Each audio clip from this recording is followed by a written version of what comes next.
G'day mates, welcome back to Should I Go? I'm your host Jake, your resident Aussie guide with a big love for adventure. Today we're diving headfirst into Japan, a destination on nearly everyone's bucket list. Why is Japan such a dream trip? Because it's like nowhere else on Earth. A wild blend of futuristic cities, ancient temples, quirky culture, and natural wonders. Strap in and hit that subscribe button. Go on, I'll wait. Because we're counting down 10 unbelievable experiences you can only have in Japan. From geeking out in high-tech Tokyo to finding zen in a bamboo forest, I've got you covered. Let's get this show on the road.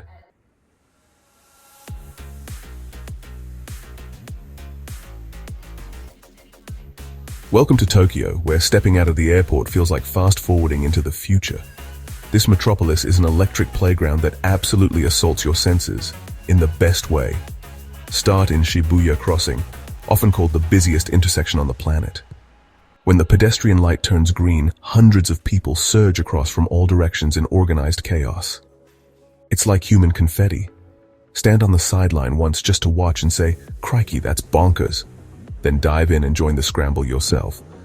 By the time you reach the other side, you'll feel the Tokyo buzz coursing through your veins. Head over to Akihabara, or Electric Town, for a dose of Japan's tech and pop culture madness. Think towering stores filled with the latest gadgets, multi-story arcades blaring retro game music, and anime shops around every corner. You can play classic Mario Kart arcade games, or wander past collectors poring over rare manga comics. Feeling peckish? How about dinner served by robots or ninjas? Tokyo has theme restaurants for just about anything. You could sip coffee in a cat cafe surrounded by purring kitties, or have a cappuccino served by a maid in a frilly costume at a maid cafe. Only in Japan, folks. And don't forget to check out Team Lab's digital art exhibits if you can. These interactive light shows will have you wandering through glowing neon forests and floating on a sea of reflections. It's trippy, it's beautiful, and it's totally Tokyo.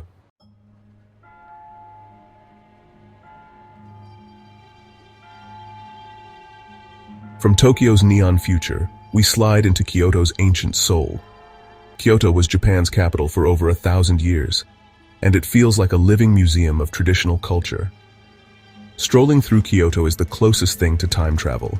You'll find peaceful Zen gardens, ornate temples, and geisha gliding silently down lantern-lit lanes. It's pure magic. Start your journey at Fushimi Inari Taisha, famous for its thousands of vermilion torii gates snaking up Mount Inari. Walk through this tunnel of orange arches. As you climb higher, crowds thin out and suddenly it's just you, the whisper of the bamboo forest, and maybe a curious fox or two, Inari's messenger animals watching from the bushes. It's otherworldly. You'll catch yourself thinking, am I in a fairy tale? That's Kyoto for you. Each shrine gate is donated by individuals or businesses, and they create a path that feels like a sacred portal to the past. Go early in the morning light, or near dusk, for the most serene atmosphere and killer photos without the crowds. Kyoto is packed with UNESCO World Heritage Sites, so take your pick. The Kinkaku-ji, or Golden Pavilion, literally glows, covered in gold leaf and reflected in a glassy pond. Bring sunglasses because on a sunny day it's blindingly beautiful. Over at Kiyomizu-dera Temple, you can stand on a massive wooden terrace built without a single nail. How'd they do that? And gaze out at cherry blossoms or autumn leaves blanketing the valley below. If you wander into the Gion district in the early evening, you might spot a geisha or maiko, apprentice geisha, shuffling between tea houses in full traditional attire, white makeup, silk kimono, the works. It's like stepping into a scene from Memoirs of a Geisha. Remember to be respectful if you see one. They're living cultural treasures, not tourist attractions.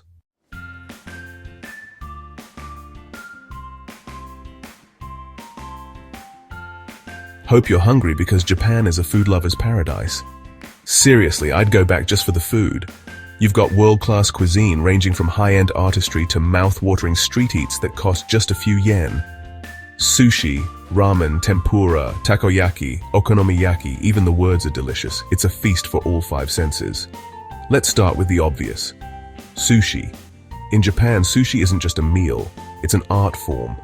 If you can splurge, sit at a sushi counter in Tokyo or Osaka and watch a master itamai or sushi chef at work. With deft hands, he'll press vinegared rice and fresh from the sea fish into bite-sized perfection. You'll taste sushi so fresh, you'll swear it melted like butter. But even cheap sushi in Japan, from a conveyor belt joint or a standing sushi bar in a train station, will ruin your hometown sushi for you. It's that good. Don't miss trying fatty tuna or uni sea urchin if you're adventurous. And if raw fish isn't your thing, no worries. The variety is enormous, including vegetarian sushi options and cooked eel or shrimp that will blow your taste buds away. And then there's ramen. Ah, ramen. Japan's soul food in a bowl. Each region has its own style-rich porky tonkotsu ramen in Kyushu, soy saucy shoyu ramen in Tokyo, miso ramen up north in Hokkaido. Picture this, you're in a tiny ramen-ya with steamy windows crouched over a bowl of fragrant broth. You slurp those noodles loudly. It's polite to slurp, shows you're enjoying it. And your eyes roll back because it's heaven. Pro tip, many ramen shops have vending machines at the entrance. You pop in your yen, select your ramen by pressing a button, often with pictures, and hand the ticket to the cook. It's a quirky, efficient system that's very only in Japan.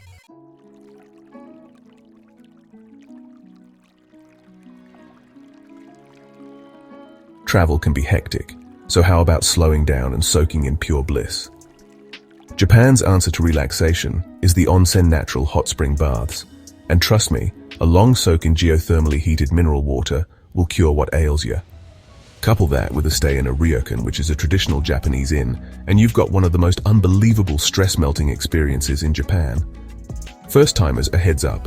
Onsen bathing is typically naked and gender-separated. Don't be shy, the Japanese have bathed communally for centuries, and once you strip down and slide into that steaming hot water, you'll understand why. It's like every muscle in your body just sighs in relief. Onsen water is often rich with minerals like sulfur or iron, believed to have health benefits for the skin and body. Whether you visit a rustic outdoor onsen in the mountains or a modern bathhouse in the city, the ritual is usually the same. You rinse off and scrub thoroughly before entering the shared bath. Onsen is for soaking, not washing. Then you ease in and let the warmth seep into your bones. In winter, sitting in an outdoor onsen while snow falls around you. Absolute magic. You might even find an onsen with a view of Mount Fuji or one next to a river where you can hear the water rushing by as you soak.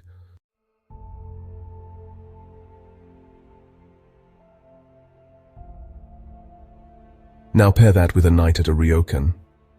These traditional inns are all about old-school Japanese hospitality known as omotenashi. Your room will likely have tatami mat flooring, smells like fresh straw sliding shoji paper doors, and a low table for tea. You'll swap your shoes for slippers at the entrance and change into a yukata, which is a cotton robe provided by the ryokan. And honestly, it's as comfy as pajamas. Many ryokans have their own private onsen baths, so you can soak anytime, often with a gorgeous garden or mountain view. And then comes dinner, oh boy.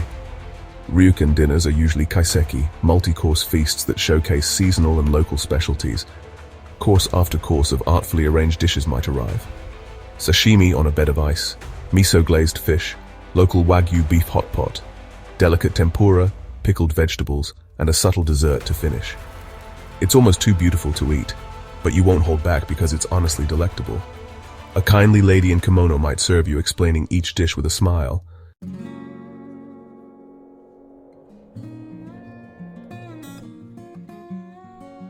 You've seen it on postcards, in paintings, and even in emoji form.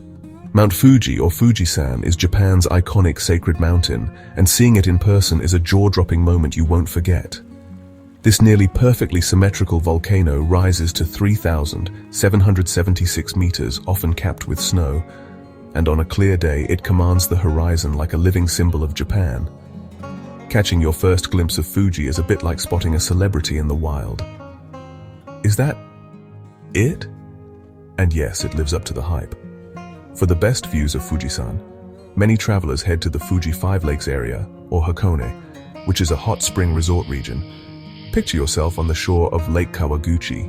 At dawn, the water is still, and there's Fuji perfectly reflected cherry blossoms framing the scene in spring, or bright red momiji leaves in autumn.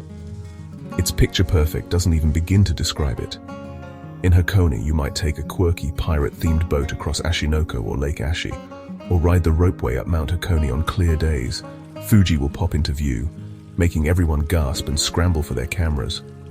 Pro tip, Fuji is often shy hiding behind clouds, especially in summer. Your best chance of a sighting is early morning on a clear, dry day. Winter is great for this. When you do see it, you understand why the Japanese have considered it sacred for millennia. It's not just a mountain, it's an inspiration. So inspirational, in fact, that there's a famous traditional song, Fuji-san, basically singing its praises.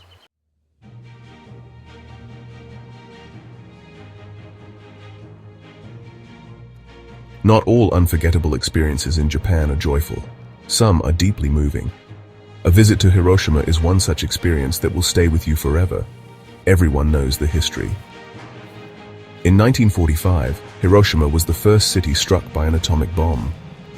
Today, the city stands as a powerful testament to peace, recovery, and hope. Walking through Hiroshima Peace Memorial Park, you can't help but feel a profound quiet. The A-bomb dome, the skeletal remains of a building near Ground Zero, looms as a stark reminder of what happened here. Nearby, the Peace Memorial Museum doesn't pull its punches. Exhibits detail the events and human impact of that day. It's heavy, yes, but so important. Outside, school children on field trips leave strings of thousand-fold paper cranes as prayers for peace, an homage to Sadako Sasaki's story, which will bring a tear to your eye if you read it. As you ring the peace bell or stand before the eternal flame of peace, set to burn until nuclear weapons are abolished worldwide, you feel a collective hope that such tragedy never happens again.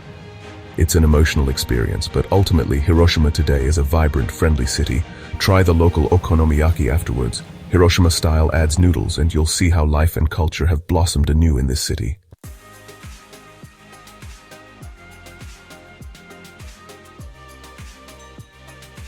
Not far from Hiroshima, you can lighten the mood with a visit to Miyajima Island, famous for the floating torii gate of its Tsukushima shrine. At high tide, the giant red gate looks like it's hovering in the sea. One of the most photogenic spots in Japan. You've probably seen it on postcards. Friendly deer roam the island, and they might try to steal your map or munch on your clothes. Cheeky devils. You can hike or take a cable car up Mount Misen for panoramic views of the Seto Inland Sea. Visiting Miyajima after Hiroshima is like a soothing balm, nature and beauty to remind you of the good in the world.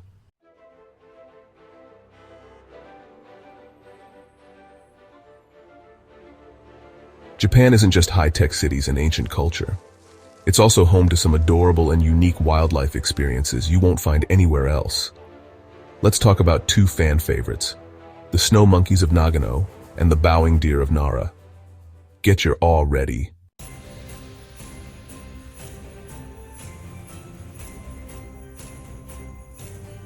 Now, travel down to Nara near Kyoto, and you'll meet a different four-legged friend, the sika deer. Nara was Japan's first capital over a millennium ago, and today it's famous for Nara Park, where hundreds of deer roam freely among temple grounds, parks, and even the city streets. In Shinto belief, these deer are considered messengers of the gods, and they sure act like they own the place. You can buy special deer crackers, shika senbei, from vendors in the park to feed them. But here's the best part. The deer in Nara have learned a trick. They bow to you to ask for food. No kidding, a deer will stand in front of you and dip its head up and down, as polite as a well-mannered gentleman, hoping for a cracker. It's the most charming thing. Of course, once you whip out those crackers, politeness might go out the window, and you could suddenly have 3 or 4 deer nudging you for treats. Some might even tug at your jacket or nip at the cracker packet if you make them wait too long. A gentle reminder, huh?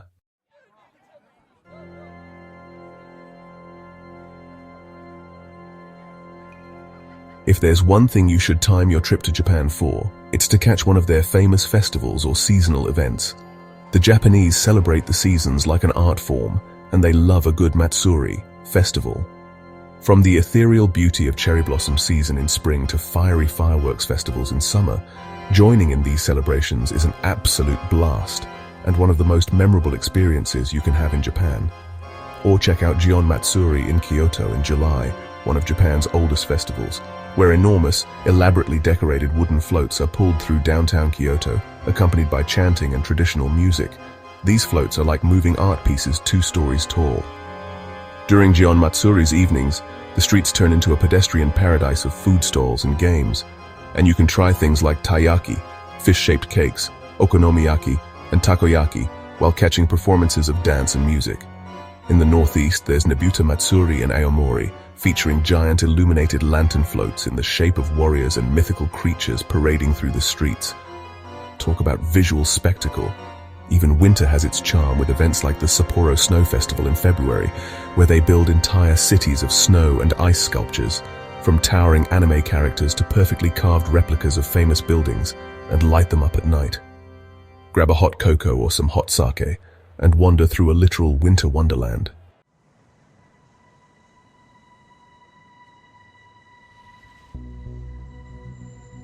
Time to get weird and wonderful. Part of Japan's massive appeal is all the quirky, mind-boggling stuff that you just don't see anywhere else. It's the country where innovation and eccentricity are on full display, and as a traveler, it's an absolute hoot to experience. Let's dive into a few only-in-Japan moments that will have you shaking your head and grinning from ear to ear. Ever slept in a capsule hotel? It's like crashing in a sci-fi movie. Instead of a room, you get a cozy capsule just big enough for a bed and a bit of wiggle space. Slide in, and you have all your controls at your fingertips. Lights, maybe a little TV, and alarm. It's strangely comfortable, kind of like being a caterpillar in a high-tech cocoon. Originally designed for salarymen who missed the last train home, capsule hotels are now super popular with travelers on a budget or anyone who's curious. Don't worry, there are lockers for your luggage and shared bathrooms that are usually spotless. This is Japan, after all. It's cheap, efficient, and oddly fun. You might think it's claustrophobic, but once you're tucked in, it feels private and safe. And in the morning, you pop out refreshed, like emerging from your personal space pod. Checked sleeping in a capsule off the bucket list. Nice.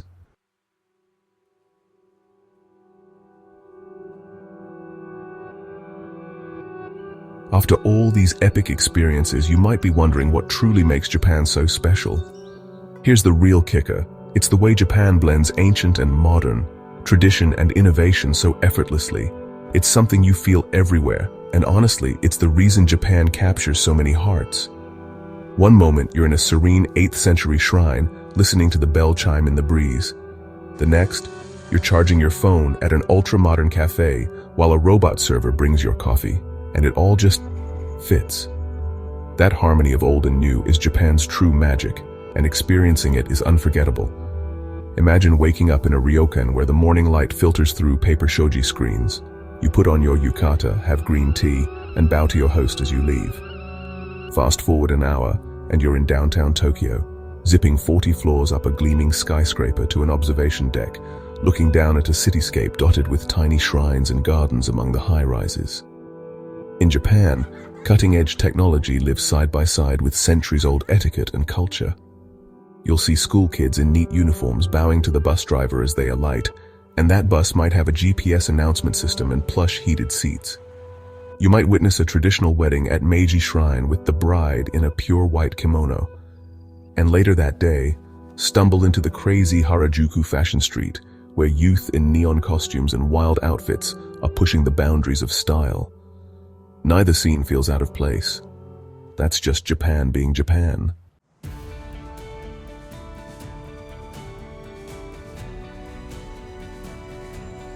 So, number one on our list isn't a single place or activity. It's the overall experience of Japan itself, a place where you can feel the pulse of the future and the echoes of the past at the same time. Where you can find inner peace in a moss garden, then lose yourself in a high-tech shopping district an hour later. It's this unique balance that makes every moment in Japan fascinating. Every travel destination has its highlights, but Japan as a whole is the highlight. It's the kind of trip that changes how you see the world a little bit, and definitely how you see toilets. You'll miss those fancy bidets when you leave.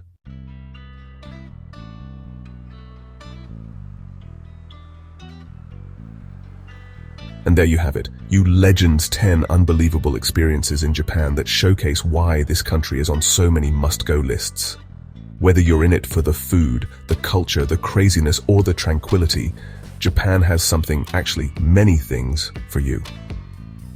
So should you go? Absolutely yes. Japan isn't just a trip, it's an adventure for the soul. From the neon streets of Tokyo to the quiet temples of Kyoto, from snow monkey spas to the roar of summer fireworks. It's a place that grabs hold of you and doesn't let go.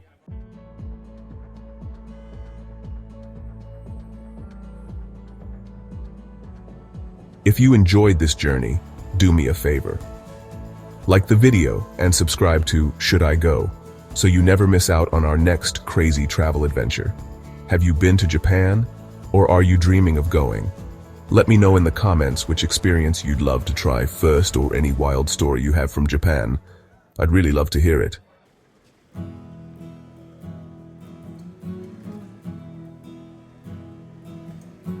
Until the next episode, keep exploring, stay curious, and remember, the world is a big, beautiful place full of surprises.